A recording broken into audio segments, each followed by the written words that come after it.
నా కొడుకు Aditya graduation ceremony పూర్తి చేసుకొని అమెరికా నుండి వచ్చే లోపల మరి ఏదో లేఖ లీక్ అయిందని చెప్పి గత 2-3 రోజులుగా చాలా హంగామా నడుస్తున్నట్టుగా తెలుస్తా ఉన్నది.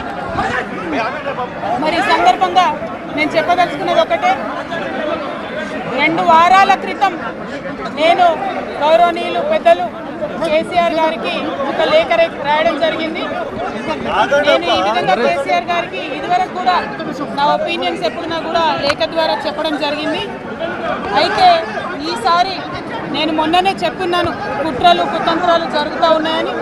నేను చెప్పిన కొద్ది రోజుల్లోనే మరి నేను అంతర్గతంగా కేసీఆర్ గారికి రాసినటువంటి ఉత్తరం బహిర్గతం కావడం అన్నది, ఇది మరి ఏం జరుగుతుందో అన్నది పార్టీలో ఉన్నటువంటి మనందరం, తెలంగాణ ప్రజలందరూ కూడా ఆలోచించుకోవాల్సినటువంటి విషయం.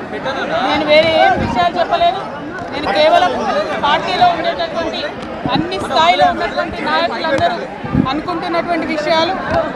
దాదాపు సగం తెలంగాణ నేను ఈ సందర్భంగా ఈ మధ్యలో టూర్ చేసినటువంటి సందర్భంలో తెలంగాణ ప్రజలు అనుకుంటున్నటువంటి విషయాలను మాత్రమే నేను పెద్ద ఎత్తున చెప్పడం జరిగింది తప్పితే నా పర్సనల్ ఎజెండా ఏమీ లేదు.